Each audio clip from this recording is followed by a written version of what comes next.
Hello, simple abundance party people. Oh, I got that going on, and I've got my screen, my computer screen reflecting in my glasses.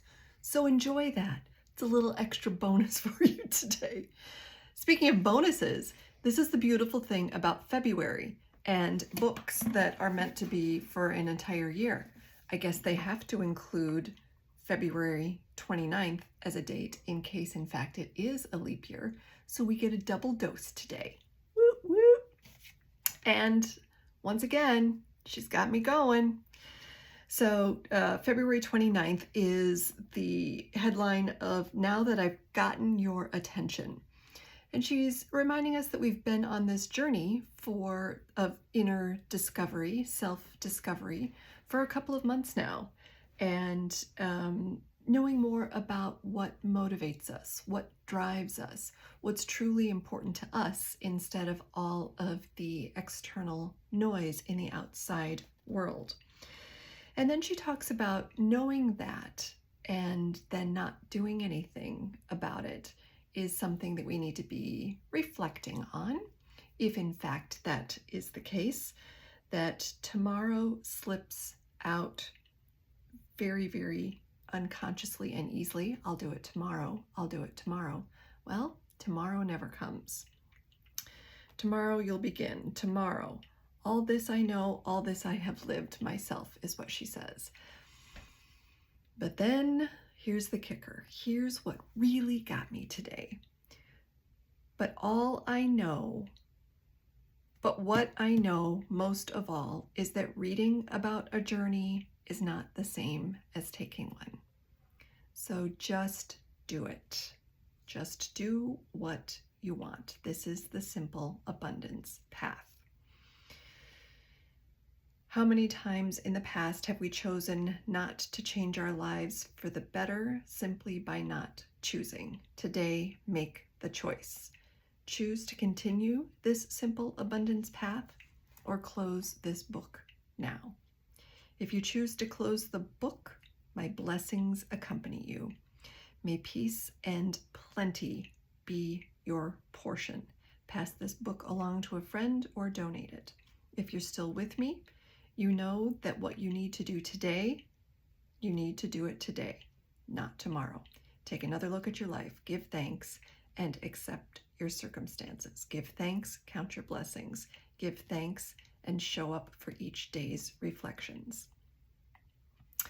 So I found that really fitting that although I've been reading every single day, I don't embody it as much, like it doesn't sit as full with me until I talk to you about it.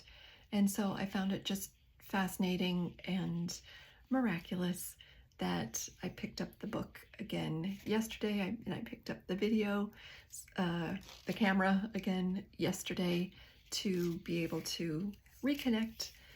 And then we got this message today if you want to go on, let's go on. If you don't want to go on, I understand, and see you, and blessings. So if you choose to stay with me, it means the world to me.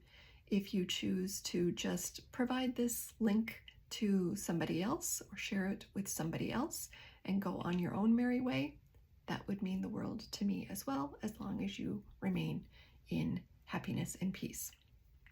Moving then on to March 1st, restoring serenity to your daily endeavors. So she talked about the serenity prayer, and I'll read that. God, give us the grace to accept with serenity the things that cannot be changed, courage to change the things which should be changed, and the wisdom to distinguish them from one another. So this was by Dr. Reinhold Niebuhr and it was published in the New York Times in 1943. So it was published during the Great Depression. And it was then that the guy who was just starting to put together the Alcoholics Anonymous program decided to pick up the Serenity Prayer because it embodied everything that he was wanting to show and use in his program that he was developing. but it becomes more about find the serenity in every little thing. So in the everyday mundane tasks, and again, not overcomplicating your life and being mindful of what's going on in your life in the moment. So being mindful. And she gives the example in the book about a frenzied woman who is brushing her teeth, and out of the corner of her eye, she sees the pretty blue picture of my eye. Just in case you want to know, that's what the full thing looks like, my screensaver, just in case you were wondering. But look at me, I wasn't in the moment. Ah, so easy. She was brushing her teeth, and with her frothy mouth saw that her bed sheets were still rumpled, and so while she's brushing her teeth, she went to make her bed. So that is not being serene. That is not being in the present moment of enjoying the frothiness of your toothpaste and your toothbrush in your mouth.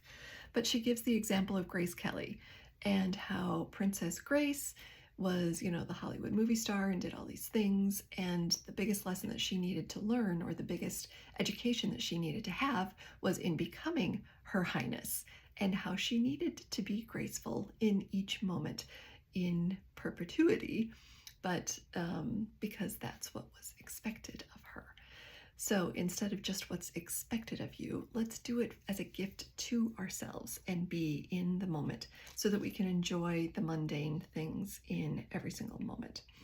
And she said, you know, I do fully appreciate that in our modern day and age, that is very difficult to do because we are so accustomed to multitasking 6 different things at once, while having 4 kids screaming at us and a boss who wants something done on a deadline. But she said, assign yourself one task to accomplish with full mindfulness, full intention, once every hour. And then at the end of the day, you will feel accomplished and be able to be grateful for that. So if you get other things done, fabulous. But if you can be intentional about getting one thing done once an hour, mindfully and intentionally, that brings serenity into your day. I'm going to give it a go. All right, see you tomorrow.